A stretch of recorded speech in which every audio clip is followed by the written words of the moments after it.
Yo, my first name ain't Baby. It's Tebow. Lord Baggins if you're nasty. Hey, how's everyone doing tonight? It's great to be here. I am just getting started. I got at first I didn't really have much planned. Like I was gonna do one thing and just kind of chat and see what happened, but I was looking online today after watching another creator's live stream that really just kind of flipped my shit, and I think we're gonna have to talk about that because y'all, it's something. It's definitely something. But before I go on, I would like to point out that today I have a great announcement. I'm sponsored. Yes. Well, okay, I'm not really sponsored, but you know what? We're gonna do some product placement. This live stream brought to you by Absinth, King of Spirits. 140 proof. And yeah, we're gonna try it. So I have my fancy glass because I paid $200 for this shit. I am definitely putting it in the fancy glass. It's already you're supposed to cut it with water. I've already got the water in there. I've got my shot glass here. So what I'm gonna do is I'm gonna set that down. We are gonna open this. We're doing an unboxing video, guys. Yeah, if my fingernails will allow it. Which is kind of funny because I generally tend to grow my fingernails kind of long, so the packaging should not be a problem. And yet, here I am struggling like a motherfucker. Probably should have thought of this. Yep, probably should have thought of this. But we didn't. And now we're tied to it. Yeah, it's absolutely true. So yeah, I am going to run away real quick and get some scissors if I don't have any here. I don't think I do. But I'll be right back.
Well, I feel like a real fucking idiot, but I got the wrapper off, so let's pop it open.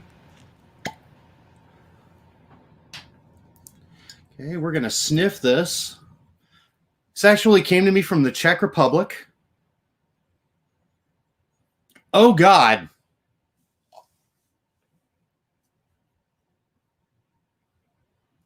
It smells like licorice and rubbing alcohol. I don't know, y'all.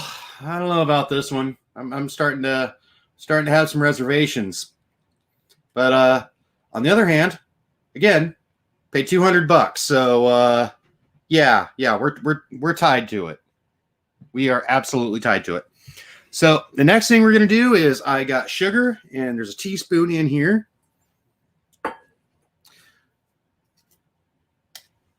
So we just take a little teaspoon, like you see here, and I'm going to move my mouse over, move my fancy glass over, and we put the sugar. We dump it. We kind of put it in the shot glass so that the absinthe is coating it. Okay, and then we'll pour the absinthe in the fancy glass. So we got this going. Here's our absinthe covered sugar. And so now we got to light it on fire. There we go. See, check it out. It's on fire. I got to wait for it to caramelize a little bit. It's got to like sit like this for about a minute. So, shit. See, here it is. Okay, caramelize anytime now. Okay. There we go. Yeah.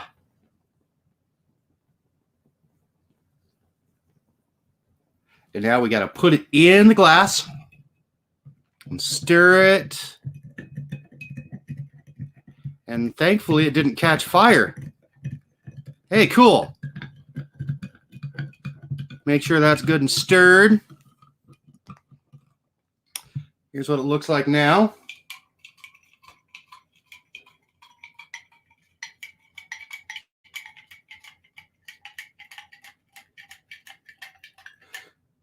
And yeah, it is supposed to taste like licorice from hell. It kind of does too, from what I've had of it.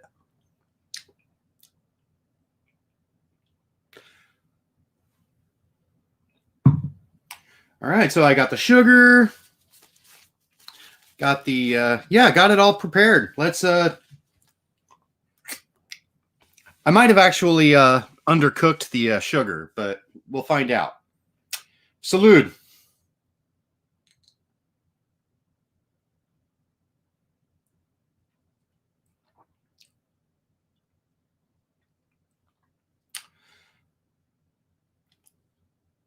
Huh.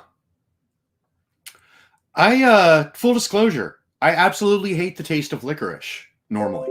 Absolutely hate it. But you know what? Oh my God, this is good.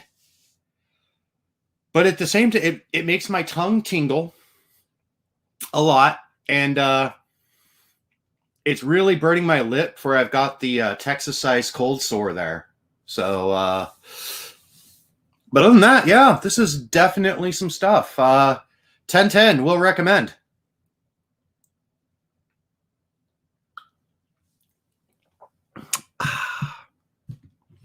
I mean, it's not something that I could plow. I mean, I got to set that glass down already. I mean, that's where we're at with that. I'm gonna cap the bottle here. But yeah, since it's 140 proof, I'm not going to be just YOLOing it, as one of my guys on Twitter has said, because that's a little much. It's a little much. Save you some for your birthday. Okay. Yeah, I think I'll have plenty of this because, I'm not going to be drinking a lot of it. Like I said, yeah, there's no way I'm going to be plowing this shit. I know this is actually a pretty, yeah. If you got $200, man, go get some.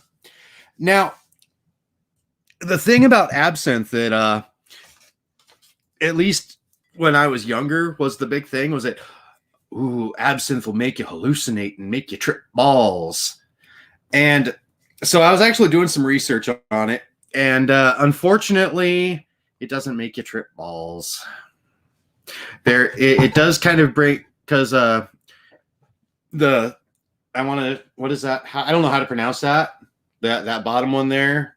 I don't know if you can see it, but it's called the thujones. I think it's like, I don't know if it's thujones or thujones or whatever. That's the active ingredient that they get because that's what comes from wormwood, which is what is this is mostly distilled from. Now, it is a convulsant, and it is a one of the active components of THC, which we get from smoking weed. But it's been researched, and its hallucinogenic effects have been largely debunked. I have heard though that that it does make for a different type of drunk experience. So we'll see. We'll see. I'll definitely have another glass of this before the or two before the before I shut down shop here. Ah. So it tastes good, but I still don't like the licorice aftertaste. So, pineapple cider? I think so.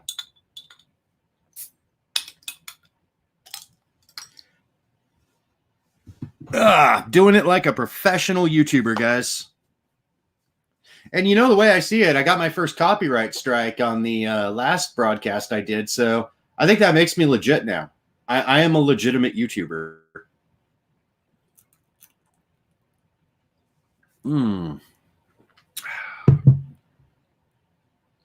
Should probably turn down the gain on the mic because I could hear that. Oh no, that turns it up. Okay, can you still hear me? How do I sound? I just want to make sure because oh gods no. Oh gods no what? What happened? What is life? Is this reality? I don't know. Okay. Nice and clear. Okay, cool. This is a really sweet microphone. I'm really. It's worth the money I paid for it. Pineapple and licorice is oh gods no. Yeah, but you know what? The pineapple has successfully washed the taste of licorice out of my tongue. So, yay, pineapple. Somebody should make a Hawaiian pizza cider. Mmm.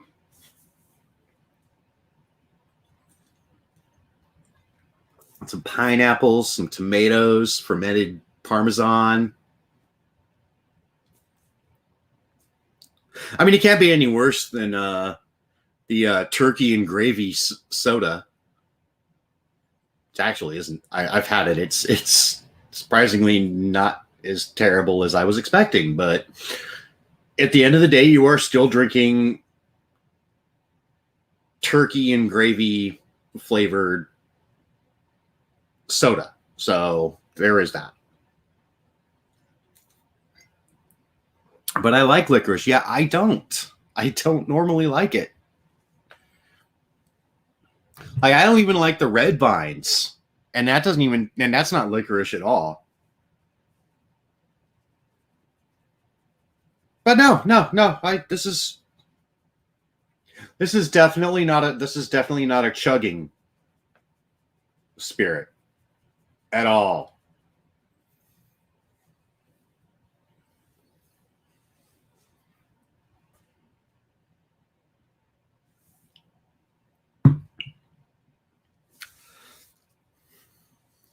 Red vines are nasty wax candy. Yes. So are Skittles, so are Starburst. I like I said though, I don't really like I've said it before, I don't really like eating sweet food. Like when I was a kid, like dude, I shoved candy in my face like it was going out of style, but as I've gotten older, I'm like, no, I don't really like sweet food. I'll drink sweet drinks. I love sweet drinks. Oh God, the more sugar, the better. But yeah, no, not much of a candy person. I'm not much of a fruit person. Like I think, I mean, peppers are a fruit, right? Maybe. If so, I'll eat those. I love peppers.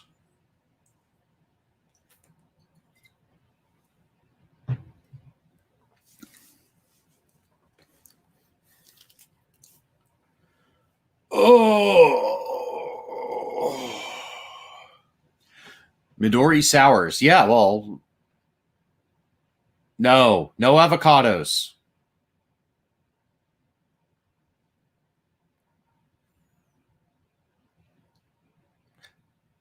Avocados to me taste like boogers. And I know this because I'm a boy. I've eaten more than my share of boogers. Okay. Avocados are fruits. Okay, peppers and avocados are fruits. Okay, cool. So I am getting some fruit then.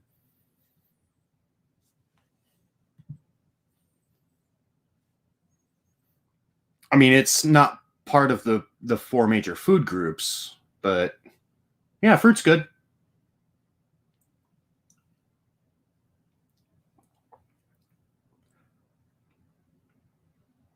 Also, dietitians are lying to you. The four major food groups are, in fact, sugar, salt, fat, and caffeine. You just make sure your diet has enough of those, you'll live forever.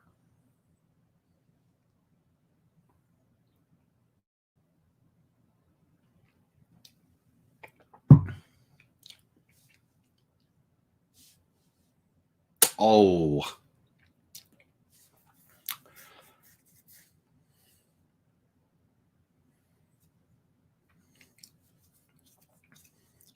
Potatoes had better be in there. Well, you mean as a fruit or one of the major food groups? I mean, if somebody in a white lab coat tells me that potatoes are a fruit, I mean, I'm not gonna say no. You got to respect the lab coat, yo.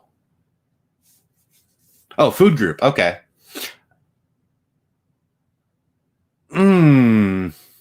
Well, starches do convert into fats in your body, so you know what? We'll allow it. Potatoes are part of the fat food group.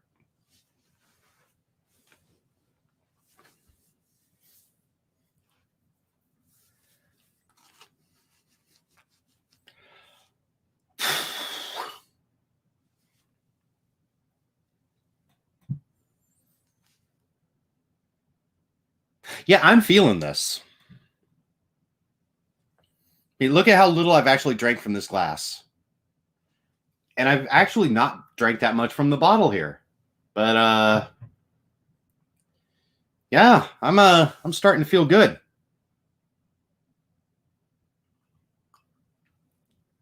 Of course, could be the fact that this is like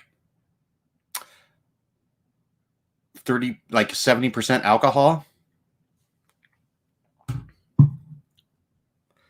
I mean, you saw the flame shot up from that sugar after I soaked it in the absinthe and lit it, right? I mean, that's a lot of alcohol right there. I will end the person who takes away my potato. Damn, you's gonna be sloshy. Yeah, it's I'm pretty much gonna be more like the end of my streams as opposed to the beginning. The end is now the beginning. Yeah, I didn't shave today. Usually I only shave twice a week, and I usually try and shave before my streams just because, well, I don't know. I guess if I'm going to be presenting myself in a public forum, I might as well like try to look good, but at the same time, fuck it. I like my my hobo love my hobo scrubble here.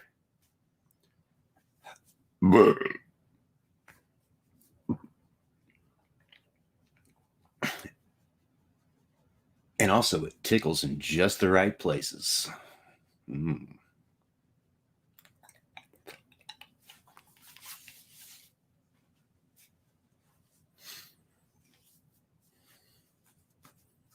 And yes, I just did my sexy voice. Mm.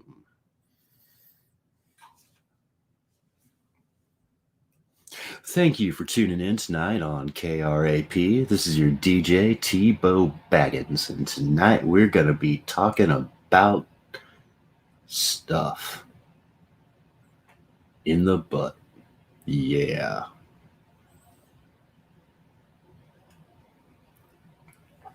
But first, we've got a traffic report from... Okay, I can't keep going.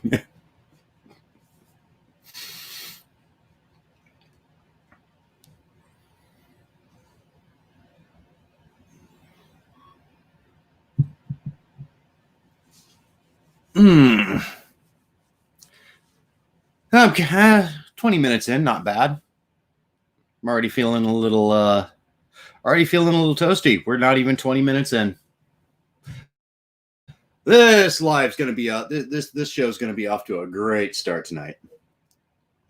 Wow, just wow. Are you talking about the morning drive time smooth jazz DJ tones?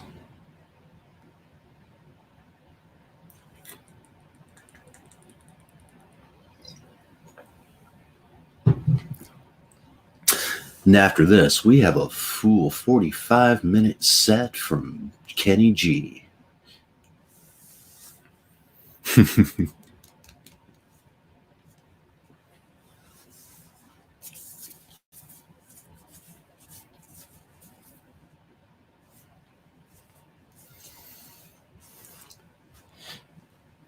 I'm laughing too hard to type coherently.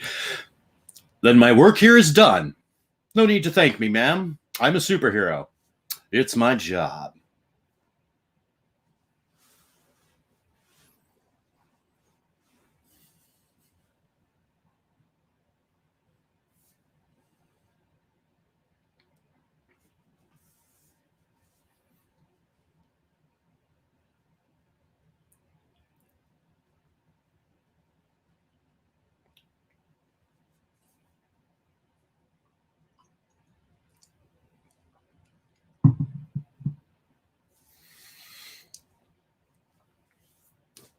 Yeah, I don't know. I kind of wish I could have one of those like 30s, 40s newsreel announcer type voices. 1939. As the Japanese invade mainland China, the Americans are just sitting there waiting. What's my hero identity? Well, I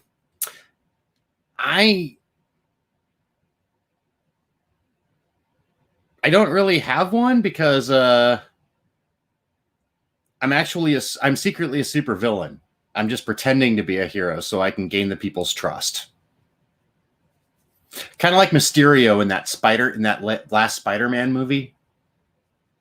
Only I'm not nearly as sexy as Jake Gyllenhaal.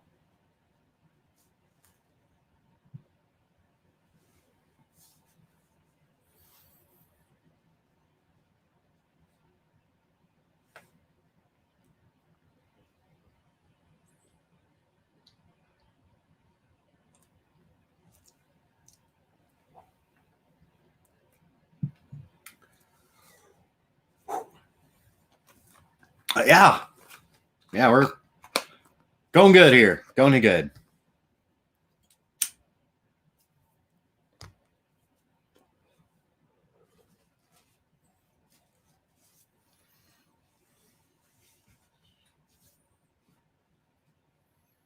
Hang on. Sorry.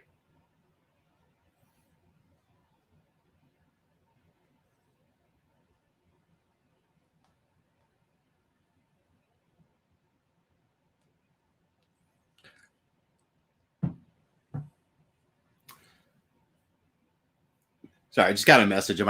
We might have more people.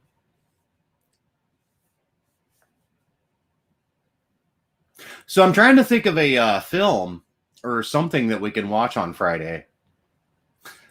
Preferably something public domain, so I don't get copyright struck again. And I actually sent out a message to YouTube just to kind of go, hey, like I'd like to, I kind of had fun showing bad movies, and I just want to know what the guidelines are on it. And yeah, it's pretty much as long as it's public domain or I have permission from the production companies to use their film, then I'm in the clear. But I got to be a lot more careful about that. So yeah, got copyright struck, but it was my fault. I'm a dumbass. We learn, and we'll move past it. And also, I'm in the process of setting up a Discord server so that I can show that type of stuff privately.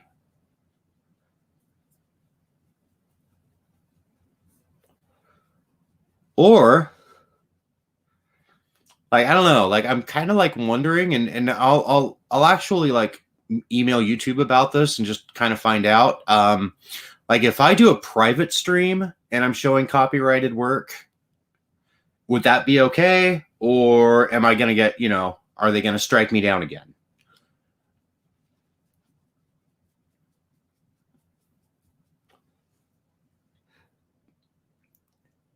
Like I said, I'm working it out.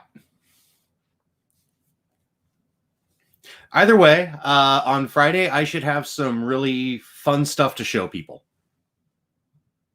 I got fun stuff. I actually got fun stuff tonight. In fact, I've been wanting to kind of tear into that for a little bit now, because I'm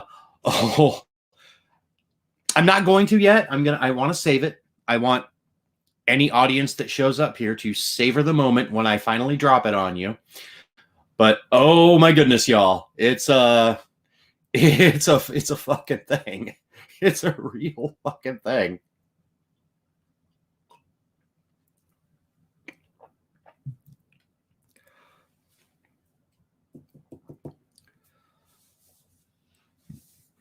Anyway,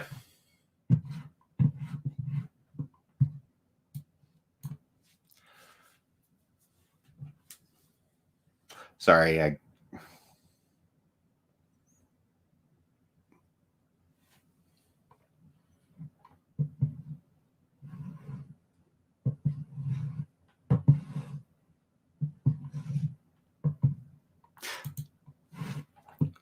sorry. Give me a moment here. I apologize.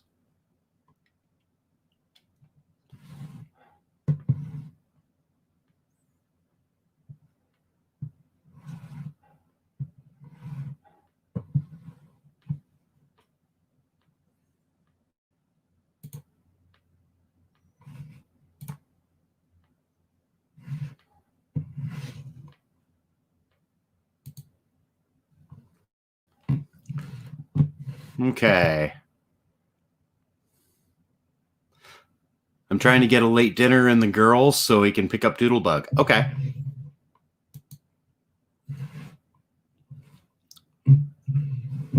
Okay. I'm trying to get a late dinner in the girls so we can pick up Doodlebug. Okay.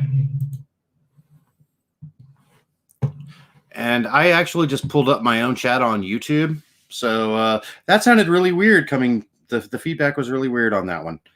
Anyway, yeah, I'm trying to do a thing here. Trying to do a thing here.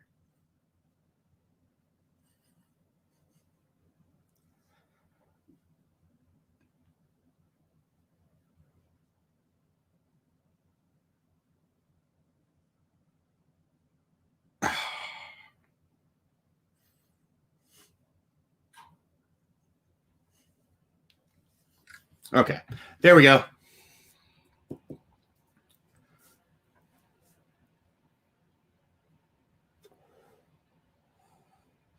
You mean the kids just can't devour your soul like all kids do?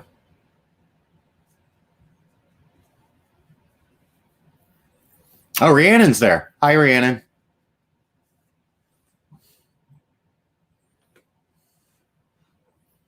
Cheers.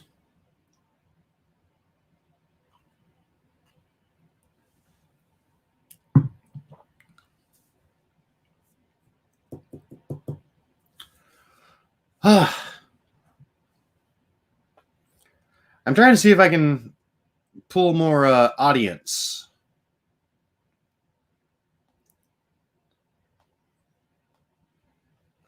I was kind of hoping I'd have more, but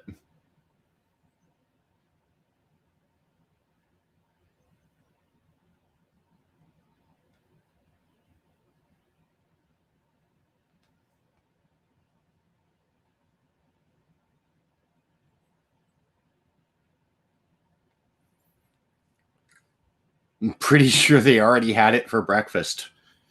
But you can never have enough souls. Like I could literally eat souls 24/7, 365. Like just all day, just more souls. More souls for Chibo. Yeah, I could totally do that.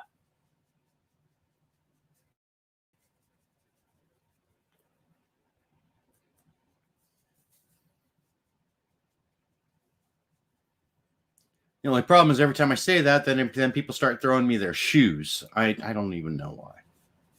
I don't know why that's a thing, but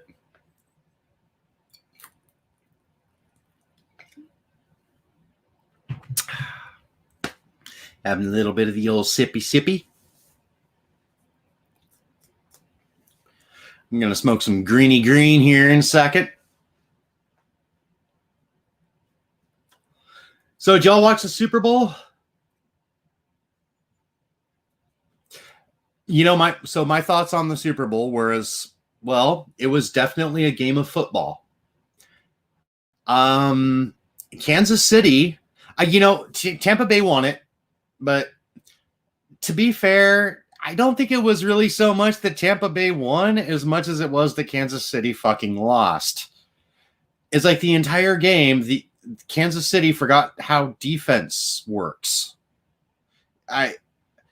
And then they get on offense, and they're running they're handing off to their halfbacks, and they're doing pretty well. And then then it seems like every time it would they'd make headway with their running game, they'd try their passing game, and it just didn't work. It's like, guys, what are you doing? It's like, yeah, it's almost like it's like the entire Kansas City Chiefs team forgot how football works.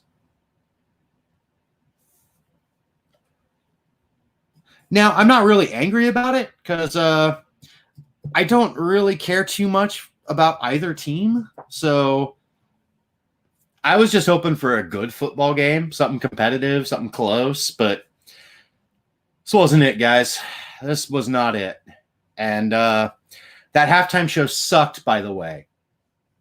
I don't know. Maybe it's just me. I don't understand what the big deal is about the weekend. Like, are they even like why is I was watching the halftime show and I'm thinking, why are these guys a thing? Like, why are these guys even a thing that people want to listen to? And I understand tastes are subjective. Tastes are so subjective. I mean, yeah, anyone who knows me knows that I listen to some really questionable music. And by questionable, I mean quality-wise, not necessarily content-wise, although sometimes that too, depending on your perspective. But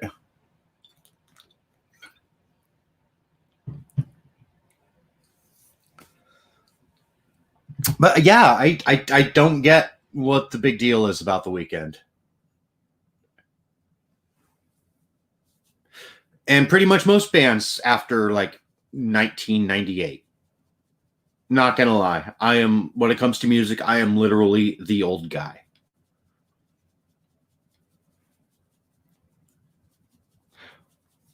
I 20 years from now, I'll be listening to some band on the radio or something like that, and that some kid's playing in his car, and I'll be like, "Hey, these guys sound an awful lot like Nirvana.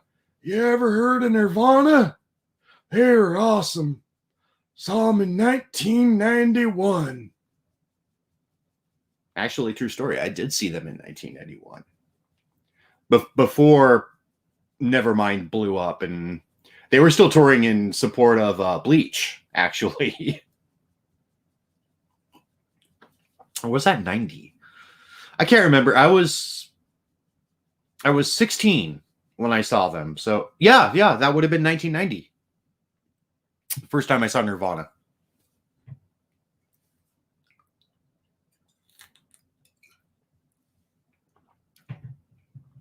My brother was friends with the doorman, so he got us both in.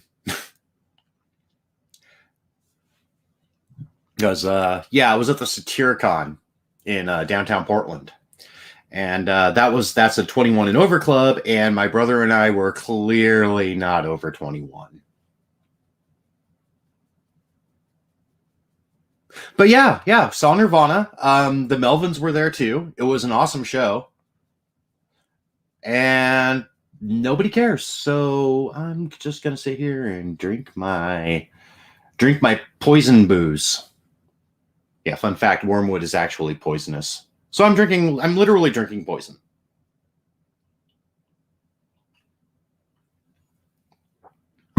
It's good poison though.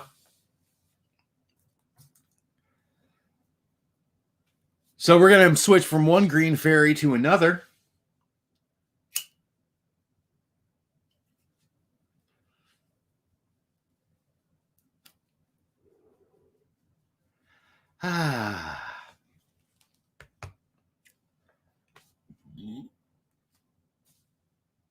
So what are the girls eating for dinner tonight?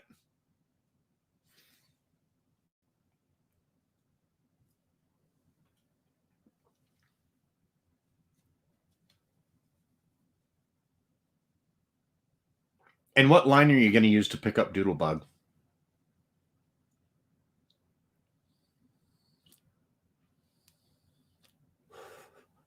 From the teenager, better than drinking bad poison?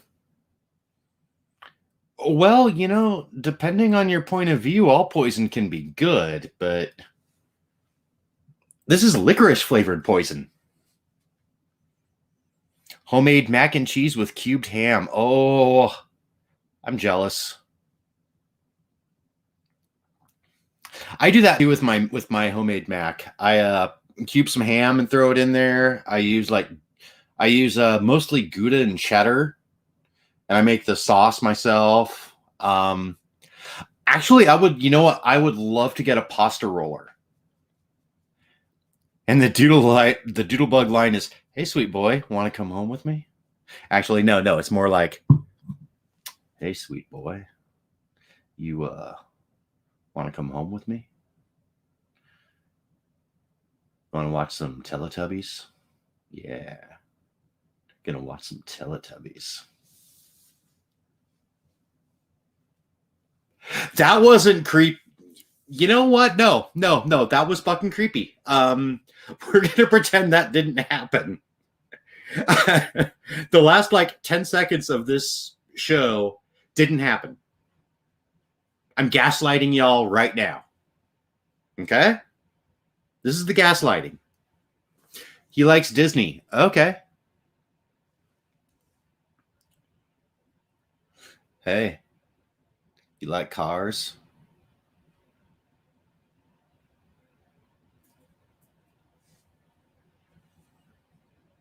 The last 5 seconds of this did not happen. More gaslighting. What you saw and what you heard isn't real. Okay? Good talk. I'm glad we could have this discussion.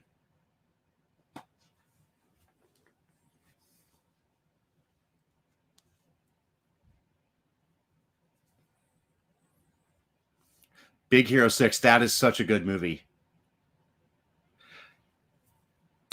Yeah, okay, you know what? I'm close. I'm staring down the barrel of 50 here, but I like Disney. I mean, I honestly like late 80s, like mid 90s. I wasn't a big fan, but they still put out some good stuff, and their partnership with Pixar has been just excellent shit. Except for Cars, that movie fucking blows, but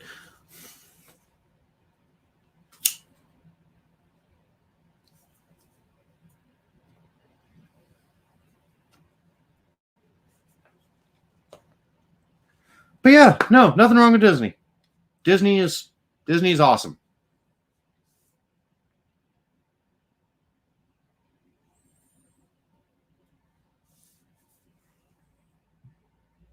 I'm kind of waiting for Hanna-Barbera to become big again, just so I don't know. We can watch like big multi-billion-dollar Scooby-Doo films. Or C-Lab 2020. And the only reason I remember that show is because I used to watch C-Lab 2021 back in the 2000s.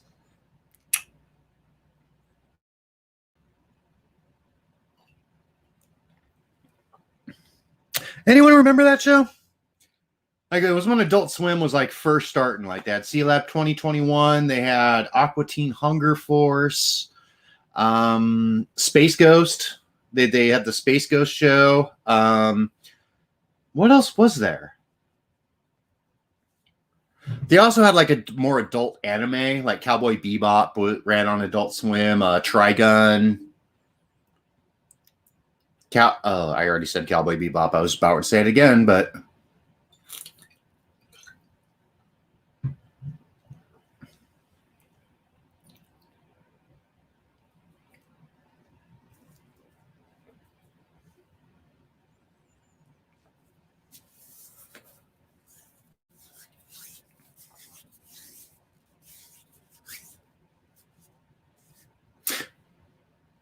yeah, I don't know how I got started on Adult Swim, but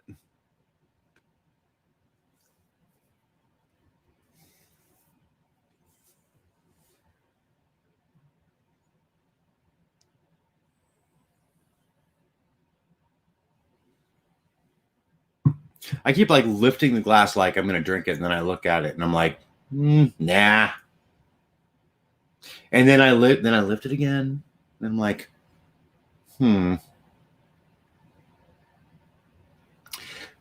Apparently, it's supposed to like look a lot more green than it does.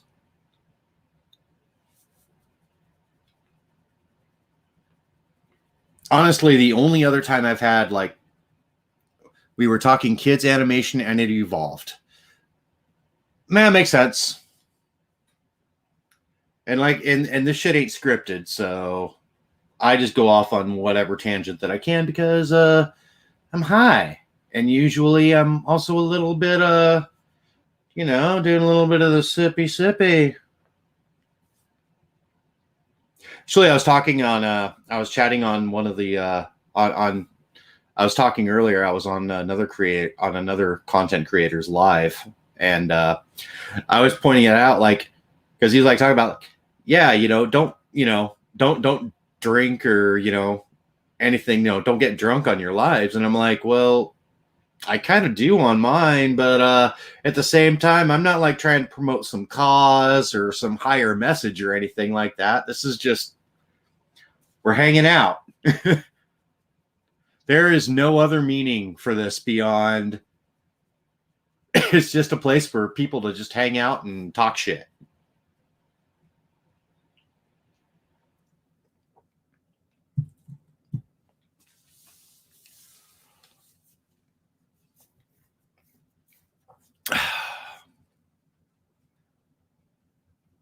Well, 45 minutes. We are 44 minutes.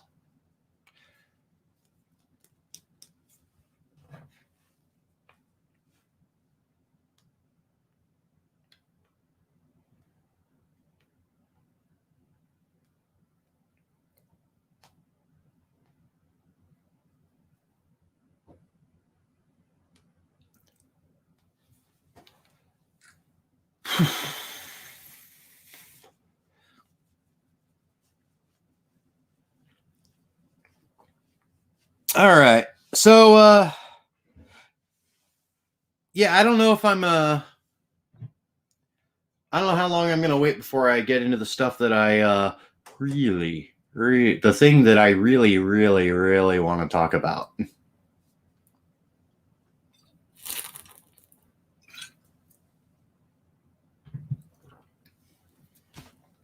And I don't even know if I'm really going to have anything to really say about it, but at the same time, it's like it struck my eye. I kind of did like a minute or two of research, and I know that it's real. I know that it's real. It's a real thing. And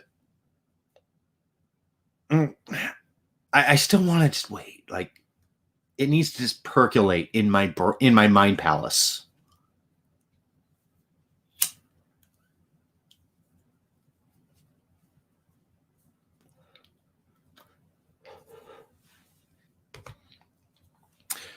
Yeah, I touched up my hair again, so I'm actually kind of thinking about about bleaching it again and then recoloring it. I kind of want to do like an ombre.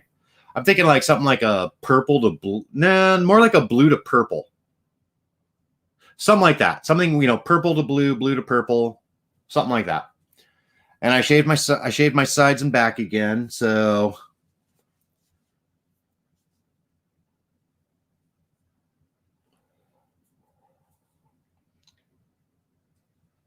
y'all should have seen my mullet. I kind of had a luxurious mullet for a while.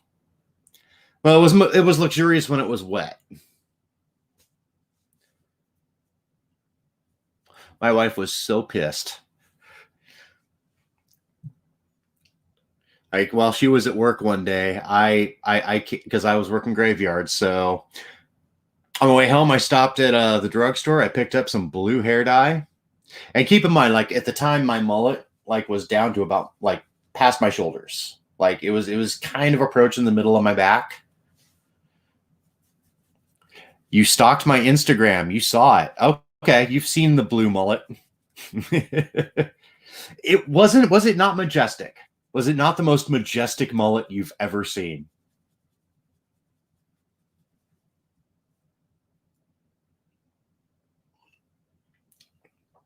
Like it looked like the 80s like came and took a giant shit on my head. Like that's how it looked. That's how awesome it was.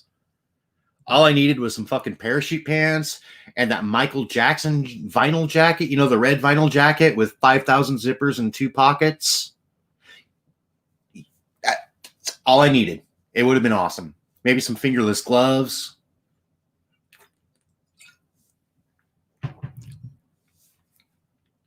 Could have been like Breaking 2, Electric Boogaloo. Yeah.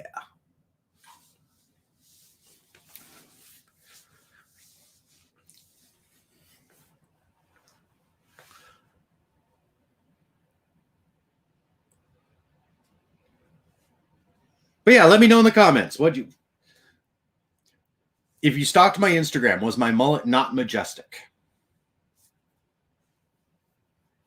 I actually have a Instagram for the Lord Tebow Baggins account, but I hardly ever use it.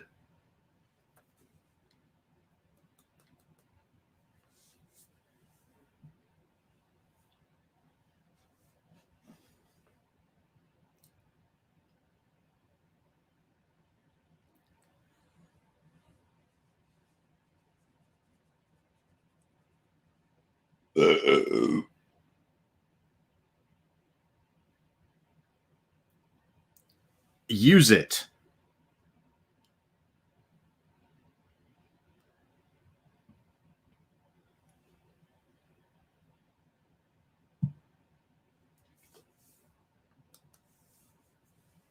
Okay, so you liked the blue mullet.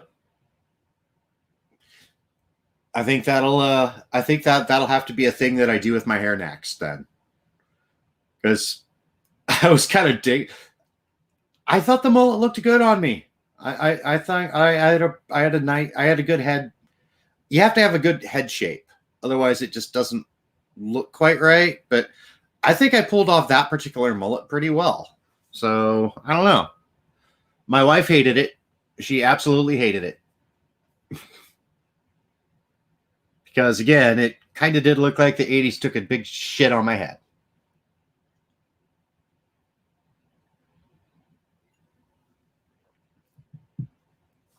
I think the only reason I like it was because both my older brothers had them, because that was, as was the style of the time. And I wanted my hair like that, but my stepmom was like, no, you're not going to have long hair. You're not going to look like a punk.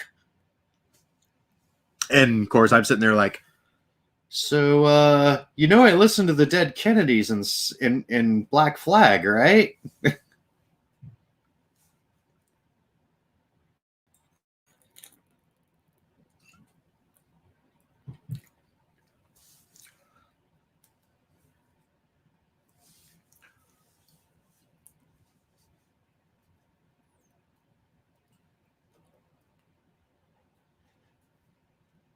But use my Instagram. I would, but I don't know. I'm kind of these days social media is kind of I don't know what it is, man. Like it's hard for me to use as much as I used to, just because like I drink a lot, and I get in my emotions, and I do a little bit of sad fishing. I mean, I don't mean to. It's just I don't really, I should, in all honesty, like really just knuckle down and get some goddamn counseling. I'm not gonna lie, like that's I should definitely, I should do that, but at the same time, that just seems like work, and social media is just right there. Like I think I was actually telling I was telling somebody today that I'm starting to think that the internet was a really huge mistake. Which is kind of funny because, I mean, I grew up reading William Gibson books and playing Shadowrun and Cyberpunk 2040 and all these other like cyberpunk, role playing games with the internet and all this other stuff. And I was like, yeah, I want to live in that world. And now I'm kind of getting to the point where we live in that world. And now I'm like, I want to go back. Can we turn the bus around? Can we pull time over for like 5 minutes?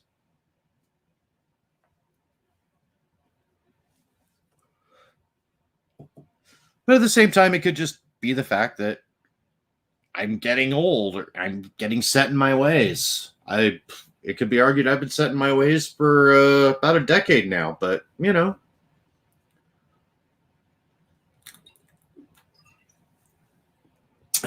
shit is what it is.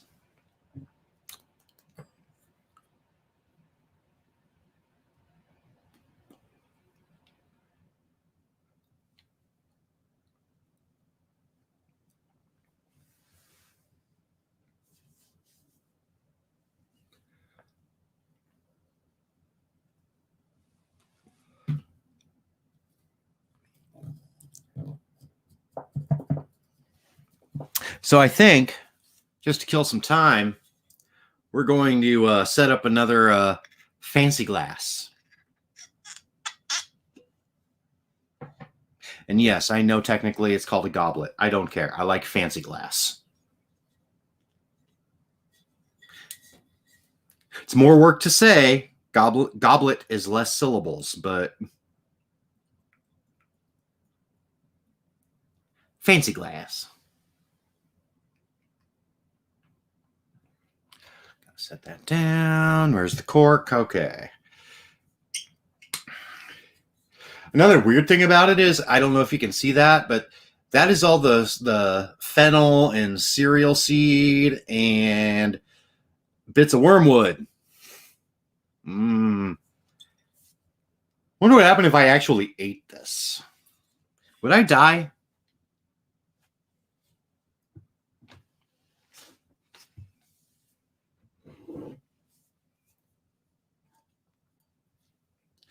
Sugar bowl.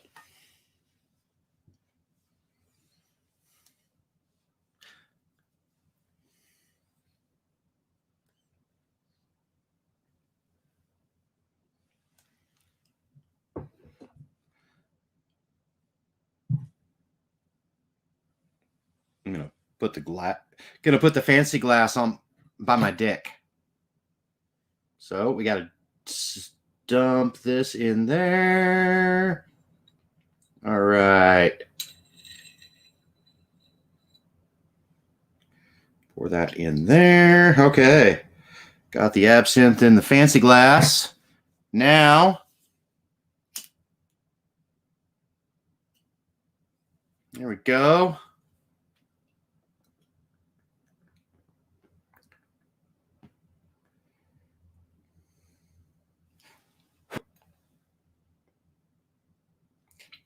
The absinthe in the glass caught on fire for a second.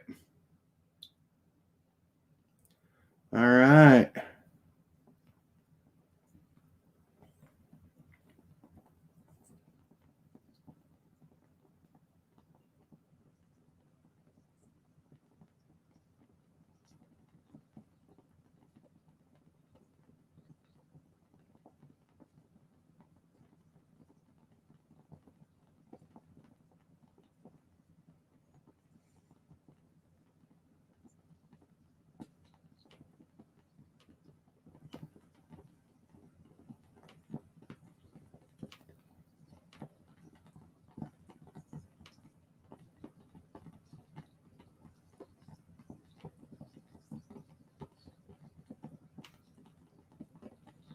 I don't know if you can hear this, but that sugar be popping.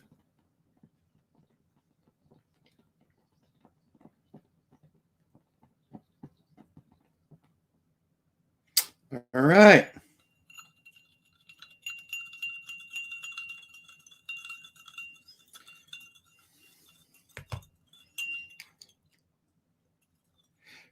I just let all the alcohol and that sugar burn out. So we'll stir it. Stir, stir, stir.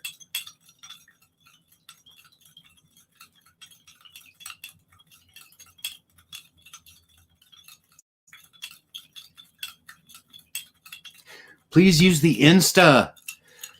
All right. I don't like Instagram, but okay.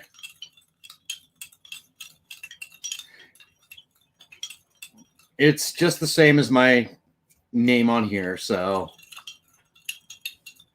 go ahead and follow me. I will try and post on there.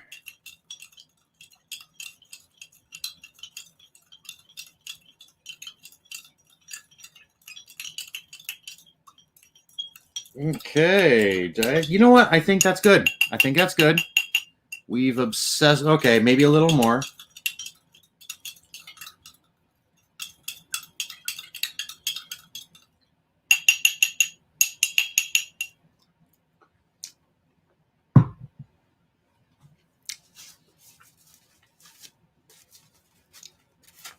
Mm.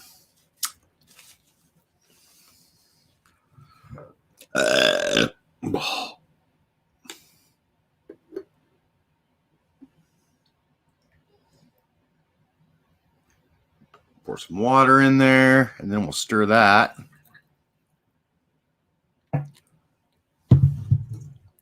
Get it all mixed in there.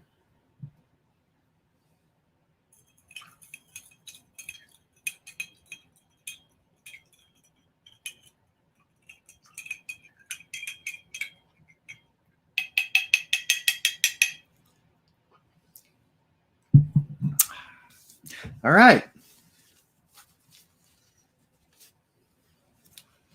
Got some more absinthe going.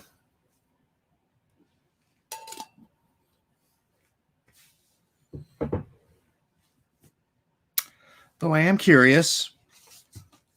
I do kind of want to see what this tastes like straight. So, why is Doodle angry? What happened?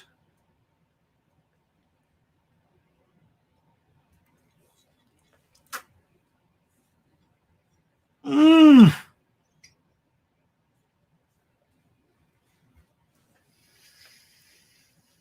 Mmm.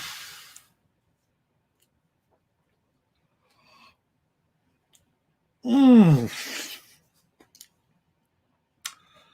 I can see why they use sugar and water to prepare that. Oh, God. Oh. I could feel that in my brain. Oh my God, I can feel that. Whoa. Yeah, like I said, I can see why I can see why it's traditionally supposed to be prepared with water and sugar, because oh God. Like my lips were burning, my tongue was burning, and I held it in there. So like I held it in there until the pain in my mouth like died. So I'm pretty sure I killed like every nerve cell in my mouth right now. We'll see.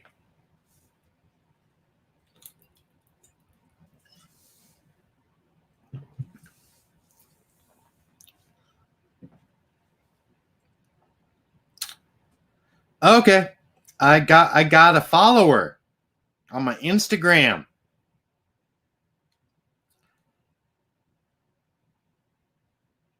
And you got to follow and that person got to follow back. You got to follow back. Follow back, girl.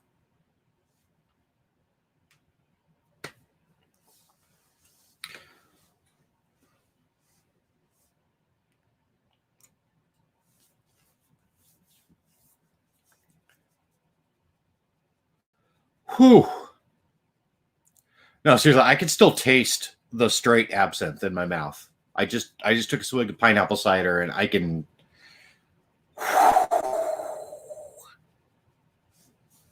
So why is Doodle angry?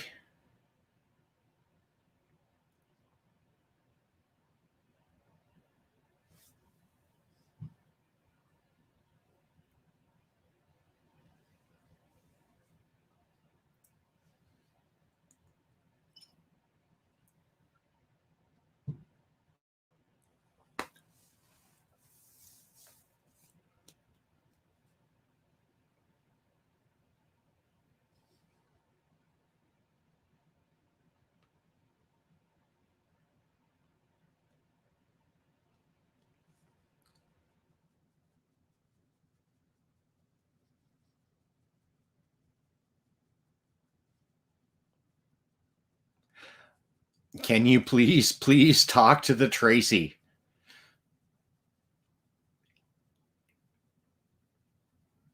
Oh.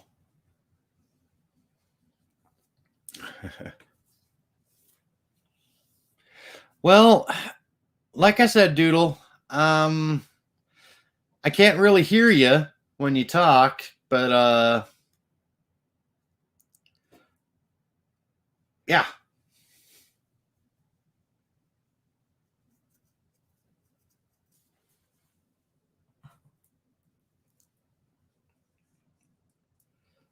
Also, I do a lot of adult stuff on here. I don't know if I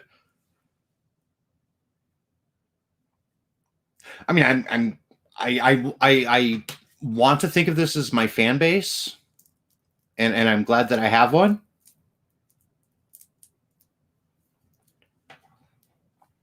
I can't wait for other people on the internet to call y'all simps, because I'm sure eventually that's going to happen.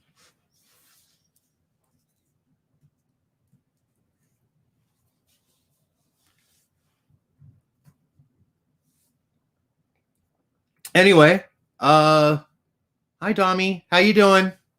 How's it going, buddy?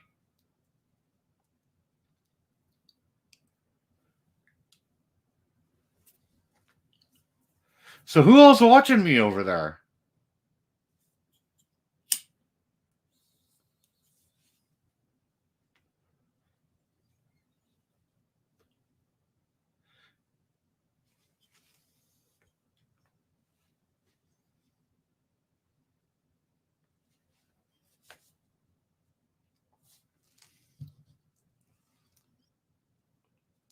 I don't even know why y'all watching me. I'm like one of the worst streamers that YouTube has to offer.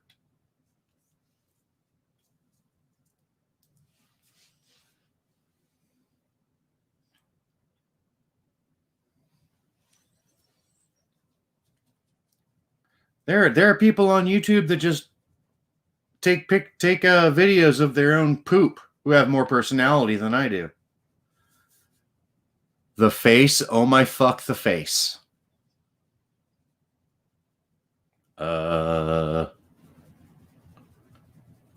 Wait, what? What face? My face? Your face?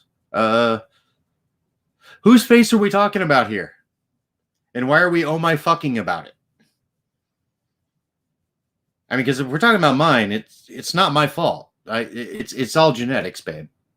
All genetics.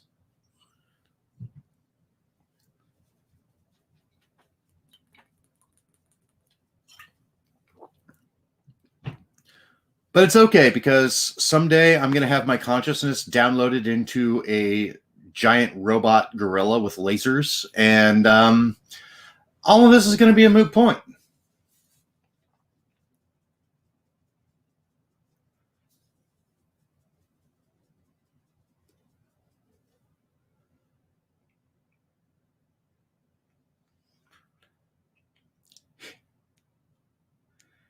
It's me.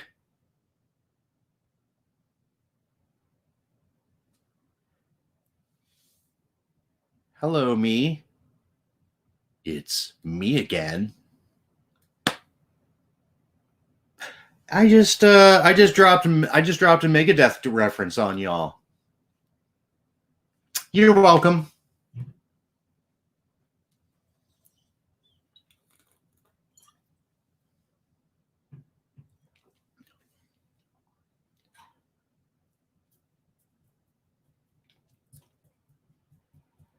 I don't even know why.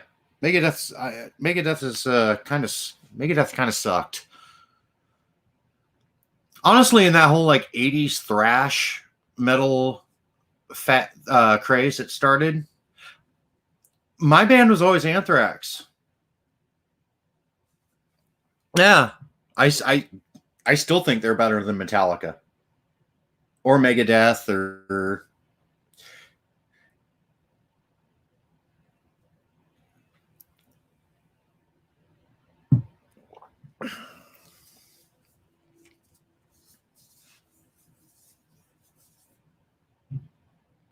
actually another one of my favorite thrash metal bands was actually kind of one of the forerunners of the genre.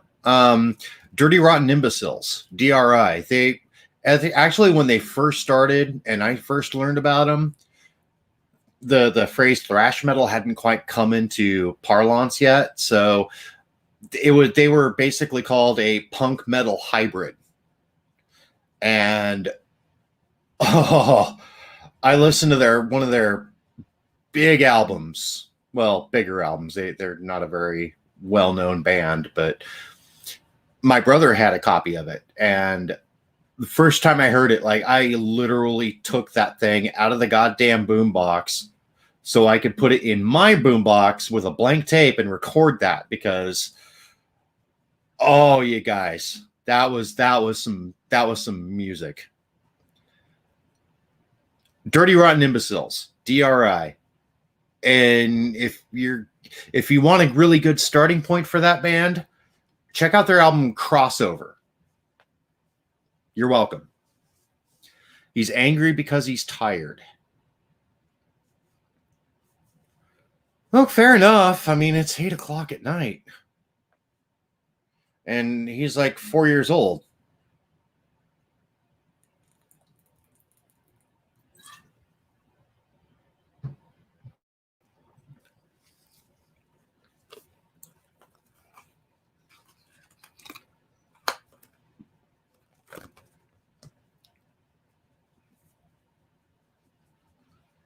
Should I tell him to go to bed?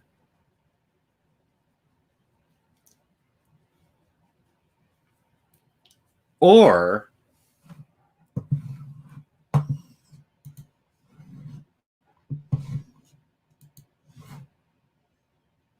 hang on.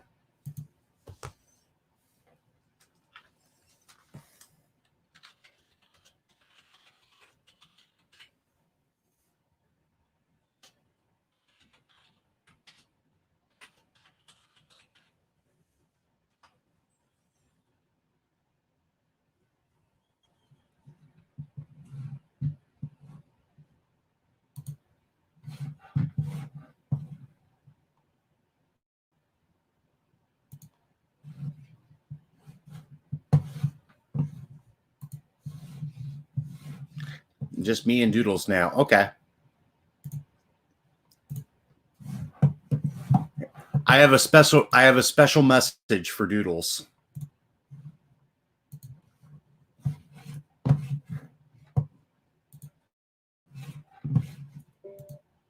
Audible Inc. presents Go the Fuck to Sleep.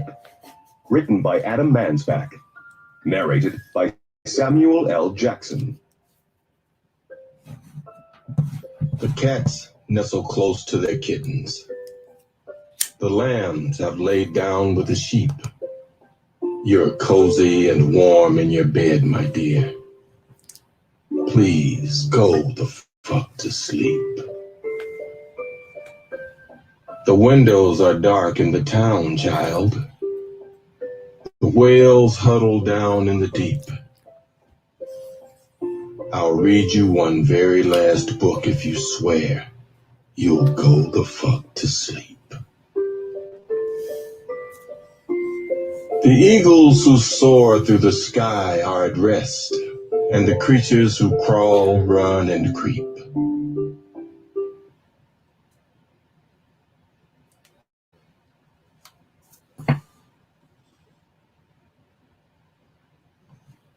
Uh-oh. I know you're not thirsty. That's bullshit. Stop lying. Lie the fuck down, my darling, and sleep. I think we all know this one. The wind whispers soft through the grass, hon. The field mice, they make not a peep. It's been 38 minutes already. Jesus Christ, what the fuck? Go to sleep. All the kids from daycare are in dreamland. The froggy has made his last leap. Hell no, you can't go to the bathroom. You know where you can go? The fuck to sleep. The owls fly forth from the treetops. Through the air. Throw a comment below if you wish Samuel L. Jackson were your dad. And rage fills my heart, love. For real. Shut the fuck up and sleep. Okay, I think we got it. Are snoring, wrapped in a big snuggly heap.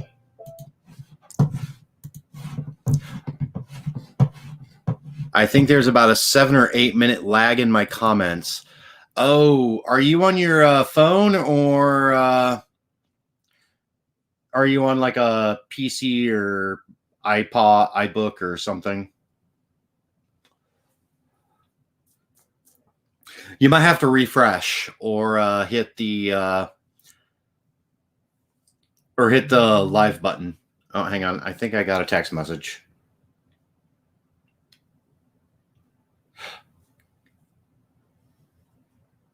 Okay. So yeah, just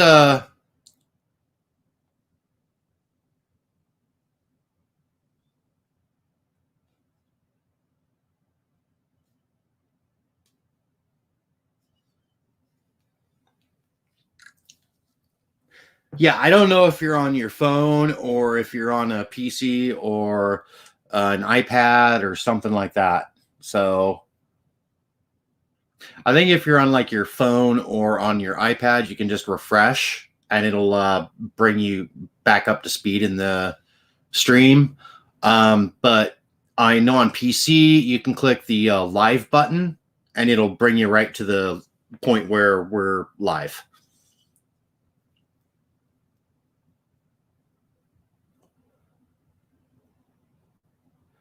And I just noticed that the DJ lights that I get going on here, they kind of do this weird distortion thing to my camera.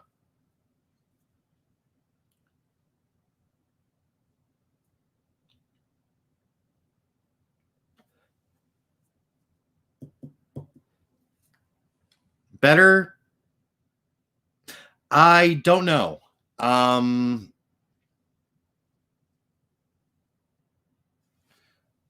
Let me know if you hear what I'm saying to you right now.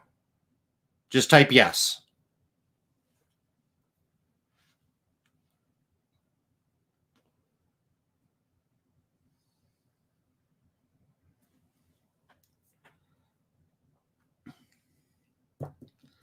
Only a 1 minute lag. Okay. I think we're good.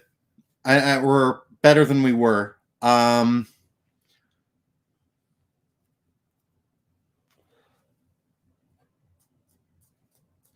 So you like zombie movies, right?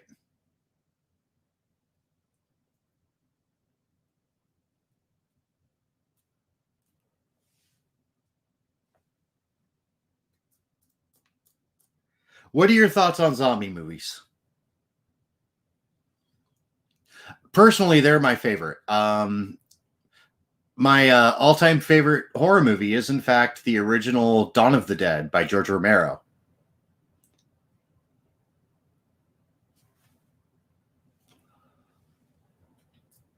Yes. Okay. So we're all on the same page here. Zombies are fucking cool. Now, I great entertainment. Yes, exactly. You haven't seen the older ones? Oh, honey. We you know what? We got to watch the original Living Dead trilogy. Night of the Living Dead, Dawn of the Dead, and Day of the Dead. That's got to be a thing we do. Because those are some fantastic fucking films.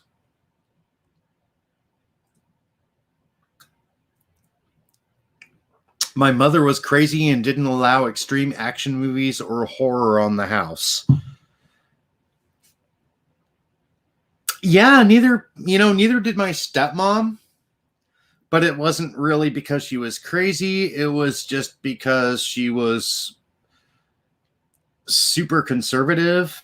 And, I mean, to be honest, like with my stepmom, like it wasn't really like that she was, like I said, it wasn't like she was crazy or anything like that. It was just, she dated my dad, she fell in love with my dad. And, oh yeah, by the way, he has 2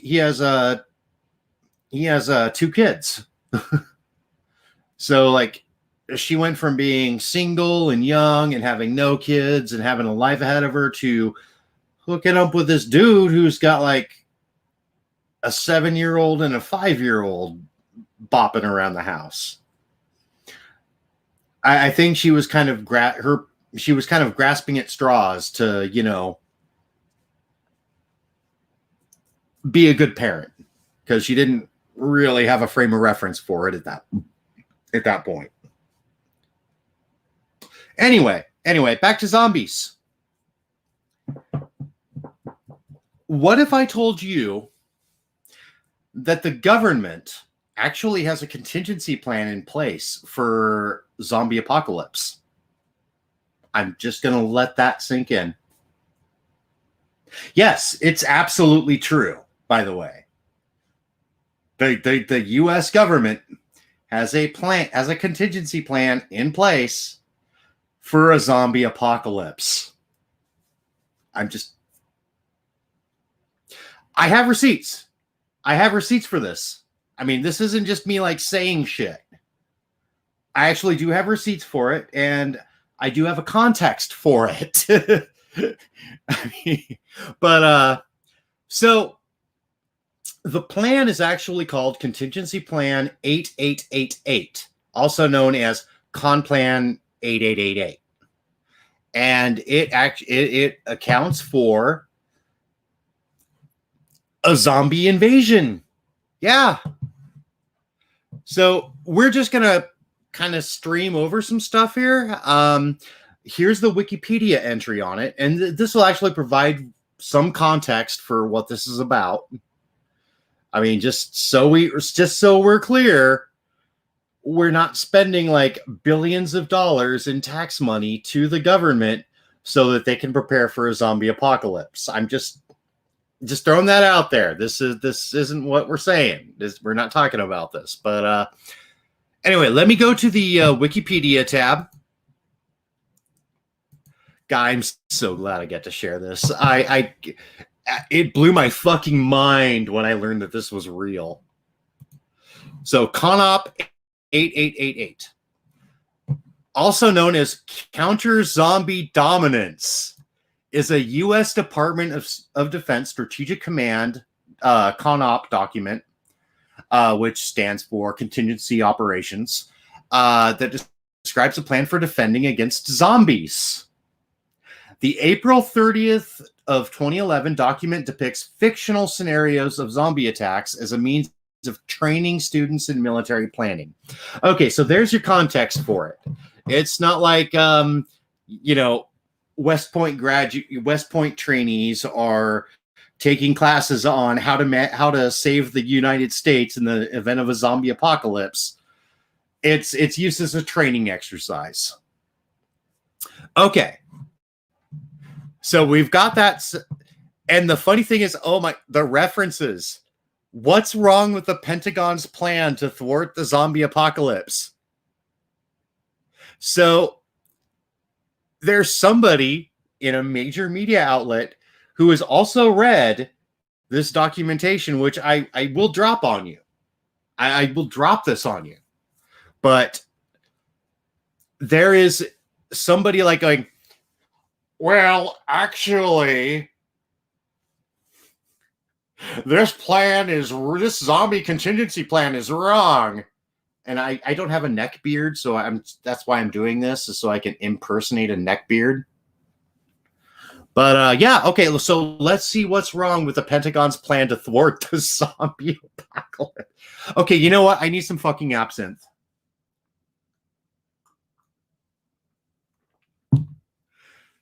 Fucking zombies, man.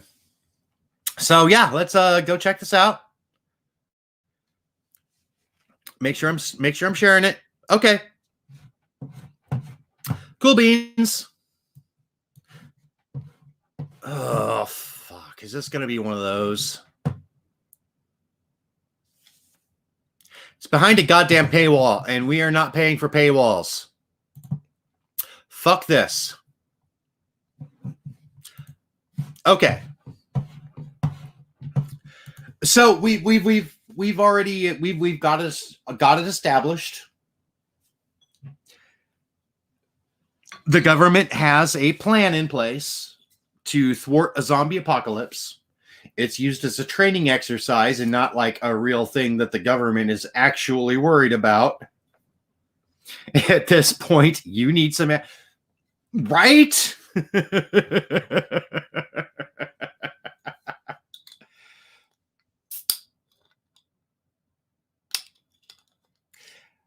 It gets so much better. It gets so much better. I promise you. Spoiler alert, there's also a contingency plan in place for aliens. But I haven't done my 90 seconds of research on that. So we'll discuss that another time. But who knows? We might discuss it now. But we're going to plow past zombies first. And then we'll see how we feel about aliens after that.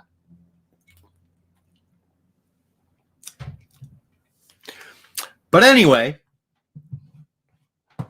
hang on.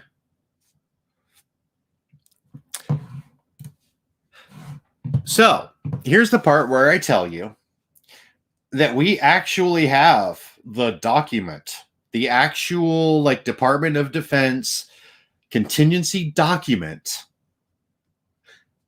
in the public domain. I want to know about the aliens. We might get to it. We might get to it. Okay, so let's go to the actual document. It's 16 pages, so I'm probably not going to go through it in exhaustive detail because I have a short attention span and I get distracted very easily by shiny objects. So this might not hold it for me. We'll see. We'll see. So here it is. And that's just the table of contents. And then they have this disclaimer, which is completely unnecessary, but it just literally goes over this one, which is This plan was not actually designed as a joke. Wait, what?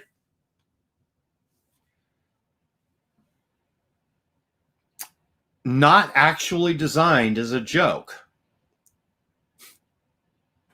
Just gonna... Let's let that percolate for like 5 seconds. 4, 3.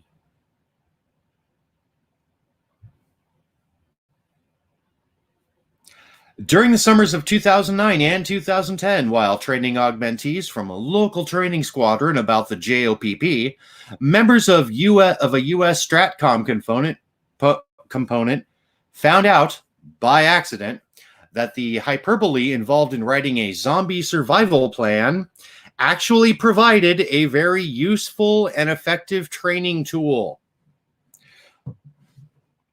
Sorry, and now we're going over this part. Planners who attended JPME at the Joint Combined Warfighting School also realized that training examples for plans must accommodate the political fallout that occurs if the general public mistakenly believes that a fictional training scenario is actually a real plan. Rather than... I see what that's about. They actually wrote that specifically in there because they knew that if this ever, if or when this gets out to the public without proper context, all the fucking tinfoil hat people who think that the earth is flat is going to be like, oh my God, it's real. Night of the Living Dead's a documentary.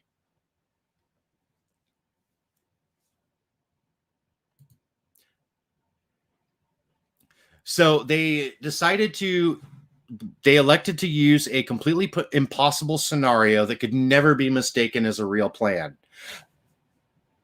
Okay, first off, government, do not underestimate the power of idiots.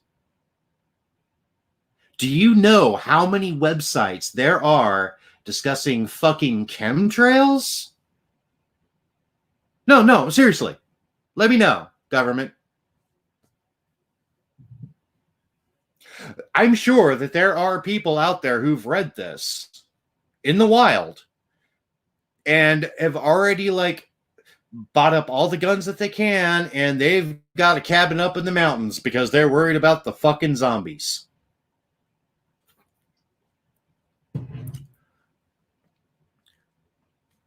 Okay, so zombie threat summary. Now, this is an interesting one. So, 6A, Complan 8888 is designed to address the following types of zombie threats. Pathogenic zombies, or PZs. PZs are zombie life forms created after an organism is infected by a virus or bacteria of some other form of contagion. Radiation zombies, like the ghouls from the Fallout games. RZs are zombie life forms created after an organism is infected by an extreme dosage of electromagnetic and or particle radiation. Evil magic zombies. EMZs are zombie life forms created via some form of occult experimentation in what otherwise might be referred to as evil magic. And I just laughed at that, but I then remembered that traditionally zombies are a magic thing. It's a part of voodoo. And it doesn't quite work like zombies in horror movies, but if you want a more accurate depiction of what a magic zombie is like, I would actually recommend watching Wes Craven's film, The Serpent and the Rainbow. Underrated film, actually really good, but that actually goes into kind of more Hollywoodish in depth about voodoo zombies. And then we have space zombies. So let's see what space zombies. Oh, sorry, space zombies are zombie life forms originating from space or created by toxic contamination of the Earth environment being via some sort of extraterrestrial toxin or radiation. Oh, so like that movie Night of the Comet. Okay, gotcha. 2, zombie satellites can be classified as space zombies. However, they pose no danger to humans unless they conduct an unplanned deorbit. Typically, zombie satellites only pose a threat to the SATCOM services like DirecTV. Refer to Galaxy 15 incident, May 2010. Okay, so zombie satellites have attacked DirecTV. It's a good thing I don't use them, huh? Symbiont-induced zombies.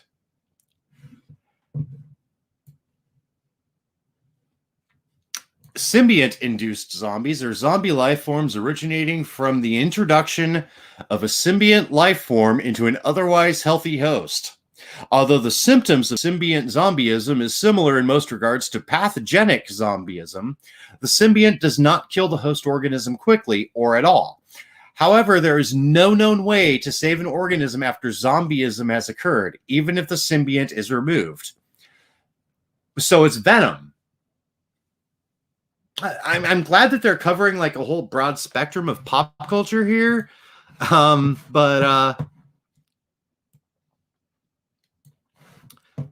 Okay, got it. Glitter on my boobs. So now we've got, vegetarian zombies. Vegetarian zombies.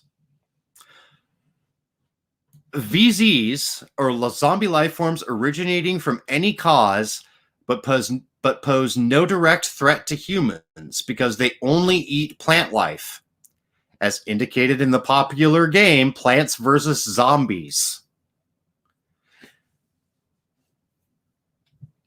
So they're really really putting in a lot of thought into this. I'm really impressed. I'm not even gonna lie. Like, I only did like a couple of minutes of research on this, like I said earlier, so I'm probably not going to read like the entire plan to you, but judging from just what I've read so far, I got to give credit to them for just really coming up with every possible zombie scenario.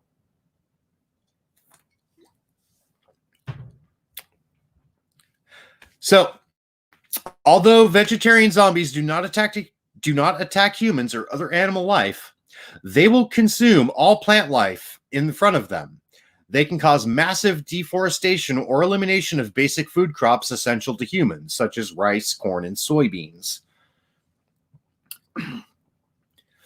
Of note, where normal carnivorous zombies commonly groan the word brains semi-comprehensibly, vegetarian zombies can be identified by their aversion to humans, affinity for plants, and their tendency to semi-comprehensibly groan the word grains.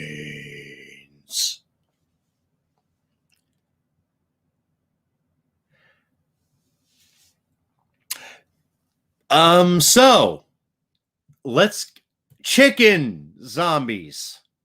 No. Fucking chicken zombies. Although it sounds ridiculous, this is actually the only proven class of zombie that actually exists.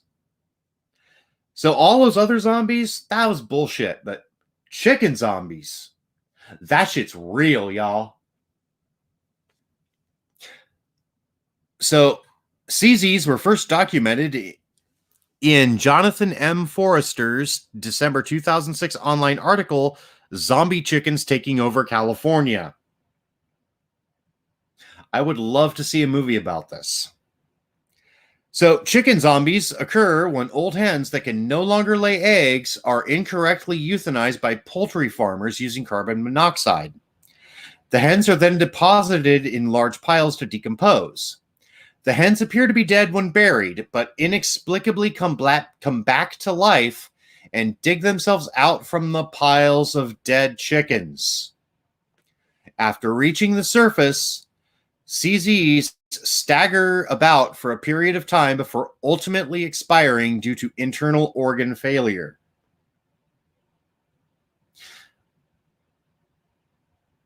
If that's true, then that's not funny. Like, that's actually just fuck.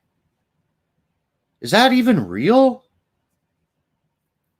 I mean, because yeah, if it is, then those poor fucking chickens.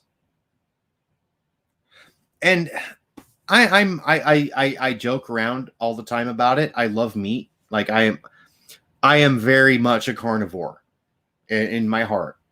But at the same time, like, dude, some of the things that are done to other animals so that I can enjoy a hamburger, like, there's part of that doesn't sit well with me. But yeah, but moving on. Chicken zombies are simply terrifying to behold and are likely only to make people become vegetarians in protest to animal cruelty. You think? They appear to be no direct threat to humans. They are different from WZs because they are the result of actions taken to kill a living organism, vice actions taken to deliberately reanimate dead organisms, or impair life functions to a minimal function. Okay, so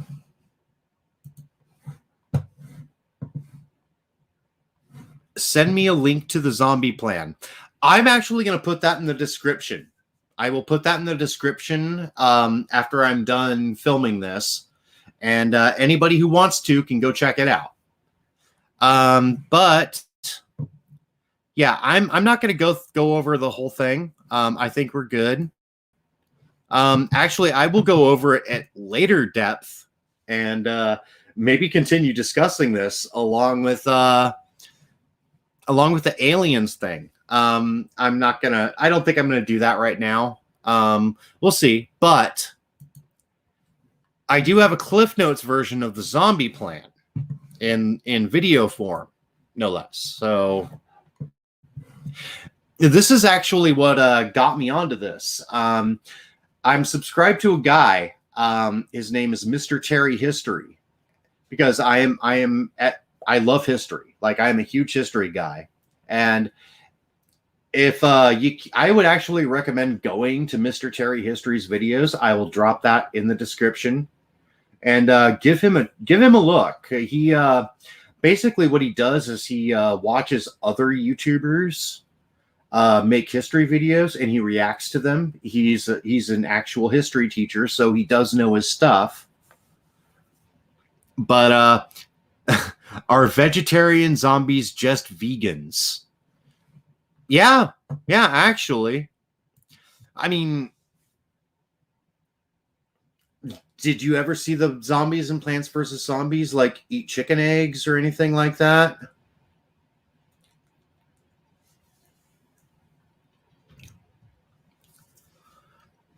But yeah, so what happened was that after I was chatting in that other creator's live, I came back here so that I came back to the YouTube homepage, and this video about the zombie contingency plan by Mr. Terry came up, and I clicked on it, and I haven't watched it. I haven't watched it yet because, like, I was like, when I saw that, I thought, oh my God, is this actually fucking real? And I'm going to want to talk about this. But it led me to another video, which we're going to watch. You're welcome.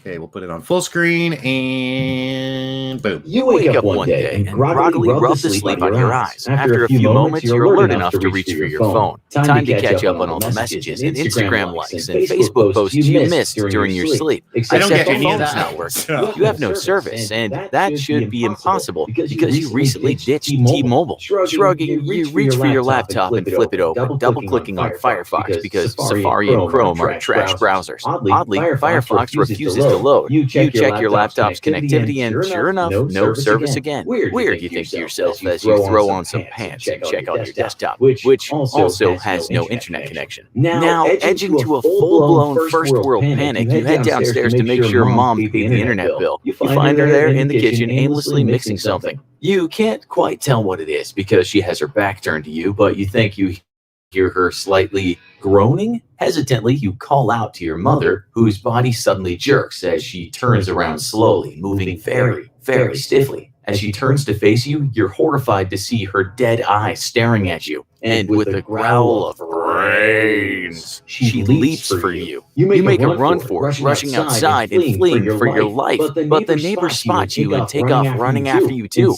In seconds, you're being chased by a mob of zombified relatives and neighbors, and they're almost upon you when you just like Grandpa and suddenly hear, "Get down!" Instinctively, you duck down, and in front of you, a military patrol in Humvees opens up 50 caliber machine guns, chewing the zombies to pieces. Overhead, you hear the roar of jets as 500-pound bombs are being dropped all over your former suburban neighborhood. Welcome to the zombie apocalypse. The previous scenario has been a staple of science fiction for decades, and stories of zombie apocalypses have thrilled and terrified generations of humanity. Yet for the United States military, the zombie apocalypse is no laughing matter, and they have a plan to stop it dead in its tracks. Pun fully intended. Contingency Plan 8888. The United States military regularly creates think tanks whose jobs are to envision future conflict or disaster scenarios, and then draw up military and civil responses to address these threats. Throughout the years, American war planners have created plans for everything, from nuclear war with the Soviet Union, to an enemy invasion of the U.S. mainland, to responding to a massive asteroid or comet strike on planet Earth. Incredibly, the U.S. military also has several contingency plans to combat an alien invasion, and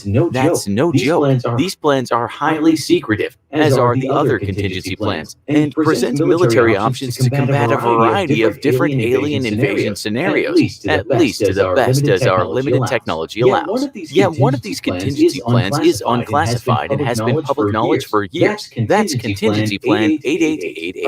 Originally, Con Plan 8888 was developed as a teaching tool for American military planners. It was meant to be a fun exercise that introduced new war planners to the complexities of developing realistic response plans to a variety of contingencies. Because of the threat of war plans being made public, the instructors behind the original Con Plan 8888 exercises wanted to use a completely fictional scenario rather than using realistic scenarios. And which again, because people are fucking idiots, they've probably read this and been like, "Oh my God, the zombies is real."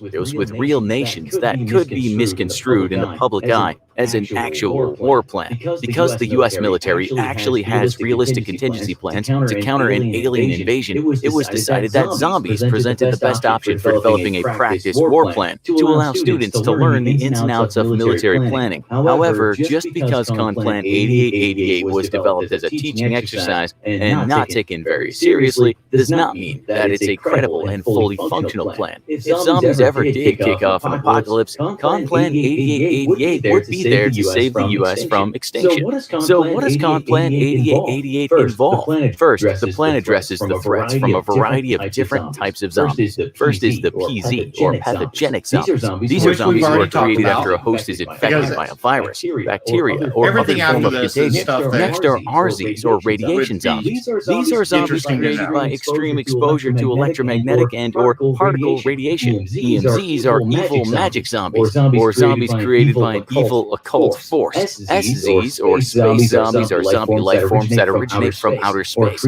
or created by the toxic contamination of the Earth's environment by an extraterrestrial source. WZs, or weaponized zombies, are zombies that have been developed in a lab somewhere to be used as a military weapon, perhaps deployed by a foreign adversary. SIZs are symbiont-induced zombies, or zombies who are created by the introduction of a symbiont life form. I didn't cover WZs. The symbiont keeps the host alive, but acting serving as its personal puppet. VZs, or vegetarian zombies, are zombies who do not feed on flesh, human or otherwise, but rather who feed on plant life, such as zombies from the Plants vs. Zombies series of video games. These zombies pose just as great a threat to humanity due to their appetite for vegetation, which can cause massive deforestation and the destruction of food crops. Lastly, the plan addresses the threat posed by CZs, or chicken zombies, which are the only type of zombie that actually exists. These zombies are produced when chickens are improperly euthanized with carbon monoxide and left in a pile of bodies, only for the still living chicken to crawl its way out of the pile and walk around until organ failure kills it. Next, the plan moves on to discuss the effect of environment on both zombies and surviving human population.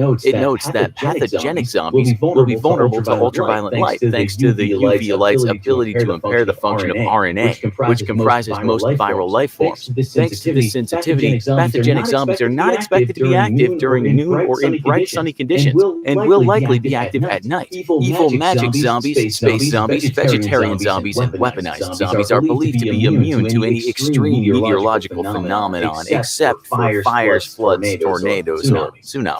For human survivors, the plan stresses the need for rainwater conservation, seeing as most public services will no longer be working. Also, groundwater or stream and river water is not recommended for drinking, as it will be unknown if it will be a vector for zombie infection. Humans who don't shelter in place in locations that protect from direct effect of air currents also run the risk of zombie infection if pathogen or zombification source is airborne. From here, the plan moves on to 5 phases of a response to a zombie outbreak. Upon news of the dead rising from their graves, or evil wizards creating zombie hordes, the U.S. military will initiate Phase 0 of Con Plan 8888. The phase is also called Shape the Environment, and will focus on giving U.S. warfighters as great warning time and strategic advantage against the zombie hordes as possible. Military and civil agencies will monitor disease vectors for possible zombification, identifying. Unless we decide that it's a hoax created by the other party to destabilize the current administration. I'm just going to shut up now. In any ways that infection can spread, and taking precautionary measures. With constant monitoring, the U.S. military will be ready once the outbreak reaches critical levels, or is unleashed in full inside North America. All military forces will engage in renewed hazmat training, as well as nuclear, biological, and chemical warfare training, already a routine part of U.S. military training. Phase 1, deterrence, will begin upon receipt of a warrant order or a warning order by U.S. Strategic Command. In a normal war plan, this phase of planning involves displays of military power, so that foreign adversaries are deterred from hostile action, because zombies cannot be reasoned with or. So listen, Russia, we're having a zombie problem right now. So if you could just not attack us, that would be great. Thank you so much.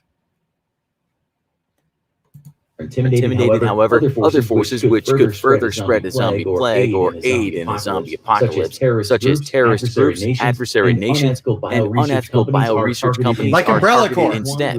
Phase 1 will see the U.S. military initiate large-scale training meant to show any would-be human collaborators that the U.S. military can still operate within a toxic and contaminated environment, hopefully deterring evil bio-research companies or terrorists from aiding the zombie apocalypse. Phase 2, Siege the Initiative, will begin upon receipt of an alert order by U.S. Strategic Command. This will immediately initiate a complete recall of all military and reserve personnel, and the immediate implementation of all continuity of operations plans, or co-op plans as they're known, are meant to ensure that no matter what happens, all of the major military commands are able to continue functioning as well as the civilian government. The plan will deploy all ground, naval, and airborne command and control nodes, with preparations to remain deployed for at minimum 35 days. This will ensure that the U.S. military remains in control of its forces no matter what happens next. U.S. Strategic Command will reach out to potential adversary nations, such as Russia and China, and inform them of preparation for counter-zombie operations, conducting confidence-building measures to ensure these nations don't believe the mobilization is using the zombie threat as a cover for. So listen, guys. Yeah, zombies. I'm sure that's going to go over great at the UN.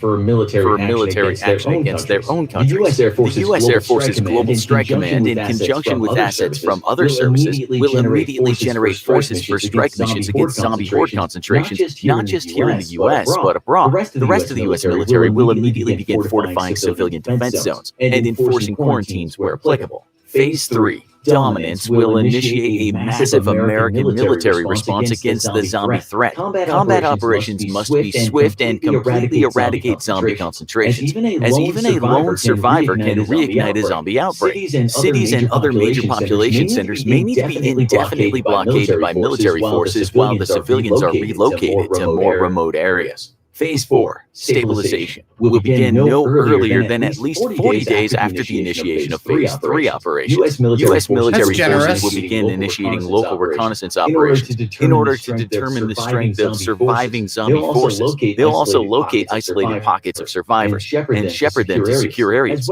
as well as survey the status of basic civil services such as power, water, sewage, and lines of communication. Recon forces will also conduct surveys of the epidemiological security of the local environment, ascertaining if a lingering zombie infection threat is still remaining. Phase 5, normalization, will see U.S. military forces aid in the reestablishment of civil authority. Commercial and civilian infrastructure will be repaired as best as possible, and the restoration of functioning civil services will be a top priority. Con-Plan 8888 aims to prepare the U.S. military to stop a zombie apocalypse dead in its tracks, and highlights the specific actions that local forces need to take in order to ensure their survival and the continued ability to fight back against the zombie hordes. The plan does highlight some current strategic limitations, however, such as a lack of dedicated counter-zombie military task force. There's also the difficulty in ensuring a zombie is truly neutralized, though the plan does recommend that military forces burn all the bodies thoroughly. Other strategic limitations include the inability to maintain airborne command posts in the air past a week. This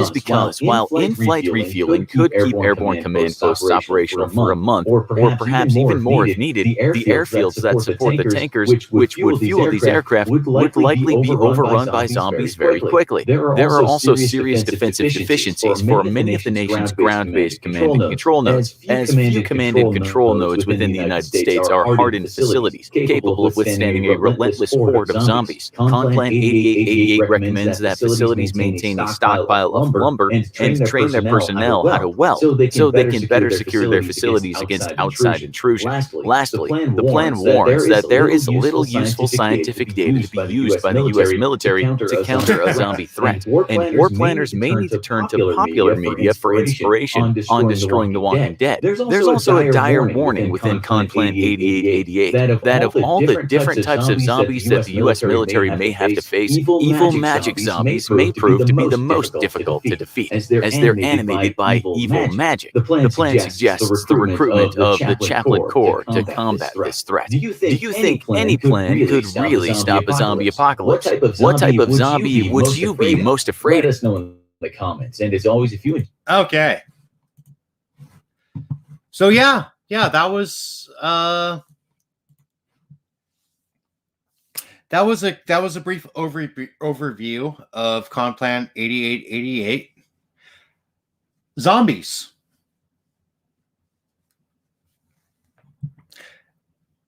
So I gotta ask, has anyone here actually really thought about what they would do in a zombie apocalypse? Because I kind of have. So here it is. This is what I'm glad to know what the government and military response to a zombie apocalypse would be. But what about the individual civilian? What would we do? Well, I've actually had an idea for a while, and here it is. So, you know how in the movies and shit like that, the zombie apocalypse comes and the first thing everybody does is they get the fuck out of the city? Yeah, that's fucking stupid. I'll tell you why. Because while you're in a city, there are plenty of side streets and, everything's arranged like a grid. It's easier to get around. there aren't that many routes out of a city. So you just know that all of the major streets in your city that lead out of the city are going to be bottlenecked to shit. And in the middle of a zombie apocalypse, that's going to be like an all-you-can-eat buffet. So Rhiannon's girlfriend's dad is a weapons enthusiast. I'm going across town for gear. I've got gear. I got gear. I'm good. But so now, and granted, this is I came up with this plan while I was still living in Portland. So my thing is like, while everybody else is trying to get the fuck out of town and getting caught into traffic jams because everything's bottlenecked because there's only like 6 roads out of town, zombies are all going to be over there. Like I said, it's all you can eat, bro. That means like downtown Portland and all of those other places are going to be relatively safe. And there's also going to be very little humans. So it'll be easier to loot. It'll be easier to gather all of the stuff that you need to fortify wherever it is you're going to be staying at. And that's another crossbow. That's another good one too. So, excuse me.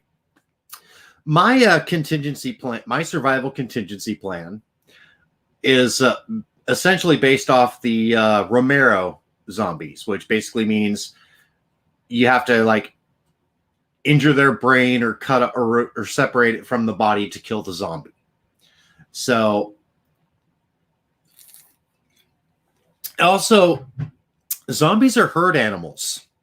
Like, if one zombie like kind of figures out that maybe there's some meat over there, all of the other zombies are going to be like, oh, hey, there's meat over there.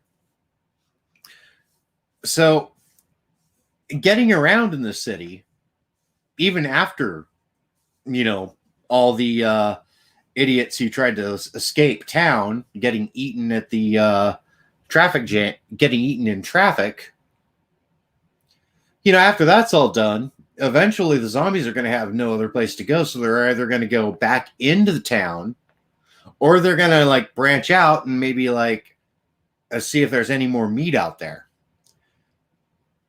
So the thing of it is, and again, I've put way too much thought into this.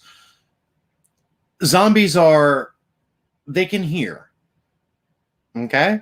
They can still use their senses. They can still see. They can still hear. I don't know if the Romero zombies could smell, but I mean, I'm sure they should be able to, because they do have to inhale oxygen to make those noises. So they're breathing. They're certainly breathing. So what you want to do is, like, if you've got to go out in the middle of the city and like forage for supplies and all that, you don't want to be like running around with like all the big ass guns. Like,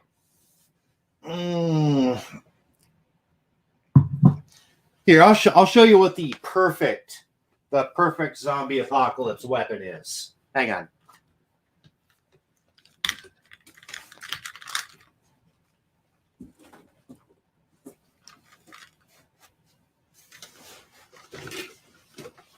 I was thinking I could actually just reach it by scrambling, but I can't.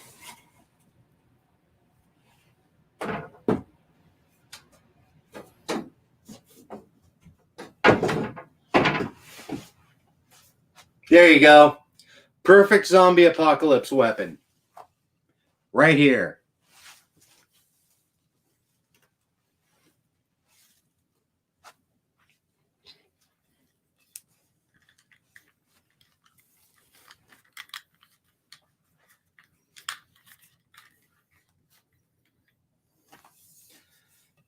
Yeah. Perfect zombie apocalypse weapon. And as an added bonus, this one was actually custom made for me. So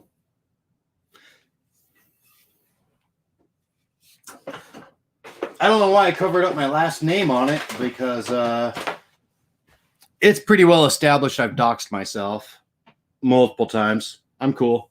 But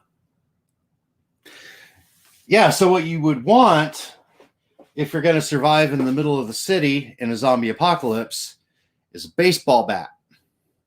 No, not with like shit added to it, no barbed wire or anything like that. Otherwise, that'll affect the integrity of the bat and it might break. So that's not such a great idea.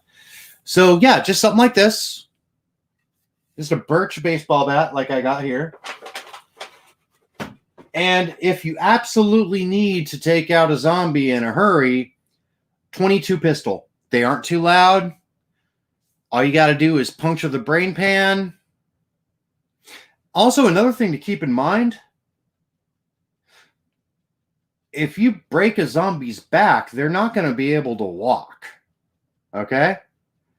So it could be a simple matter if you're stuck somewhere with a bunch of zombies. Snap their fucking spines with a baseball bat and walk away. You ain't got to kill them. Or, I mean, if they're immobilized, like you can go ahead and kill them with the baseball bat. Just turn their heads into pudding. But, you ain't got to do that much.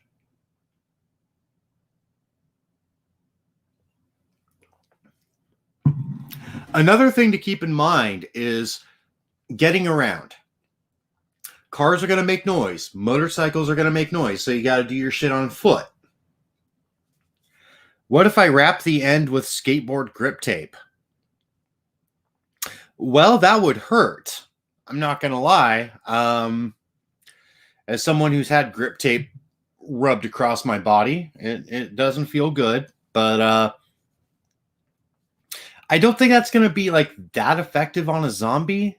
I mean, because they don't really seem to feel that. I mean, I'd ask Romero about this, but he's dead, so.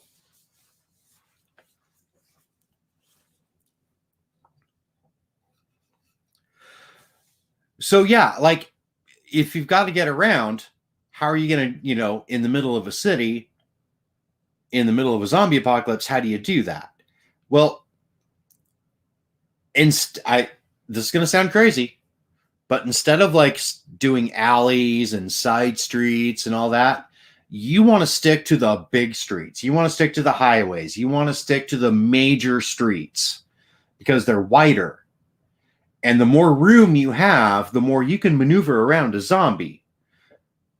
Whereas, like, if you're in some side alley, a zombie hears you and he groans out to the other zombies in the herd. You're trapped in an alley all of a sudden with like 10 or 15 zombies and you can't maneuver around because alleyways are small. So you want to stick to like big streets. You want to stick to highways. You want to be able to circle around, and bicycles for transportation. Excellent. Another good point. That is a good point. Or you could use a skateboard because you can also, in a pinch, use that as a weapon. Make sure to hit with the truck side as opposed to the grip tape.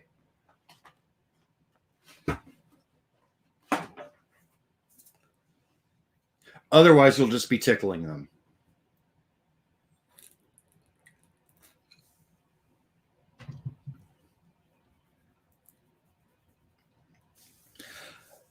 Now, as for like food and stuff like that, I mean, the thing of it is like if you live in the city, you're going to need protein. And eventually, depending on, Conplant 8888, it might be a while before we can normalize. So you might need to get your protein through other means.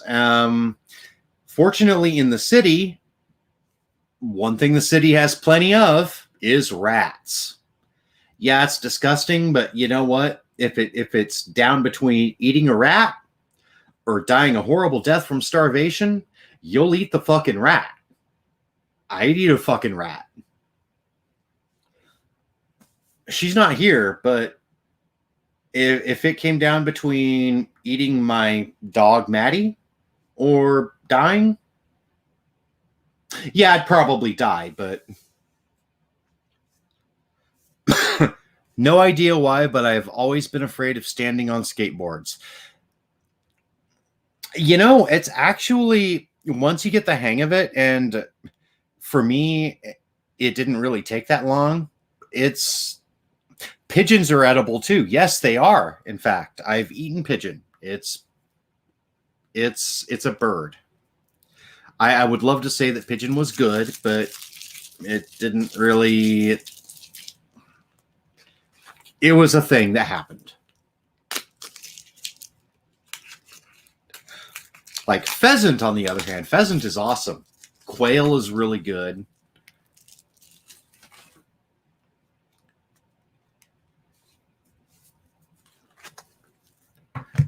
But yeah, pigeons were just pigeon is just kind of, it's there. It's meat. But you know what? Comes down between that and dying, I'm eating a fucking pigeon. Actually, no. I'll go to New York and I will fight Mike Tyson for his pigeons. Because apparently, well, because he has been a pigeon breeder for a long time.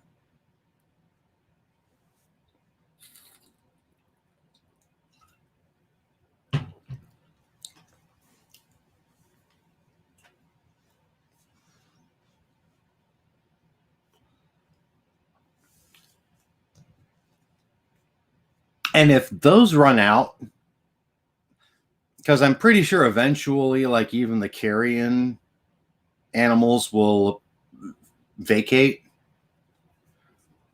eat raiders. Because that's kind of a big thing with the post-zombie apocalypse.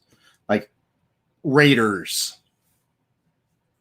And, dude, if they're just going to come in guns a-blazing, then fuck it, yeah. Kill them and eat them. Use their skins to fix your jackets.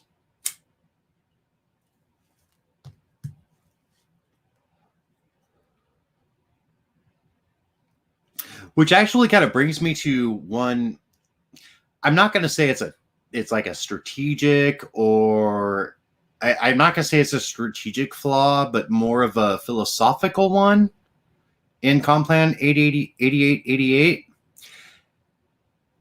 In almost all of the zombie films that I love, the ones that really speak to me, in the end of those films, it's never the zombies that's the problem.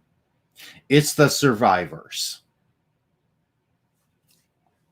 I mean, Night of the Living Dead. If it wasn't for the conflict between Ben and Harry Cooper, all of those people might have still lived. Dawn of the Dead. The reason why the main characters in Dawn of the Dead got fucked the way they did was because they spent the whole movie trying to fucking loot a shopping mall, as opposed to really like focusing on basic survival needs. Day of the Dead. That shit happened because at the end of the day, it was human scientists who were using zombies for their own personal weaponization methods.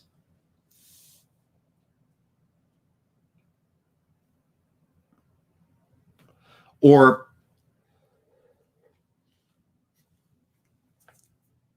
Shaun of the Dead. All those people would have still been alive if they hadn't listened to fucking Shaun. Just say it. See, in a zombie apocalypse, it's not the zombies you got to worry about. It's fuckers like me.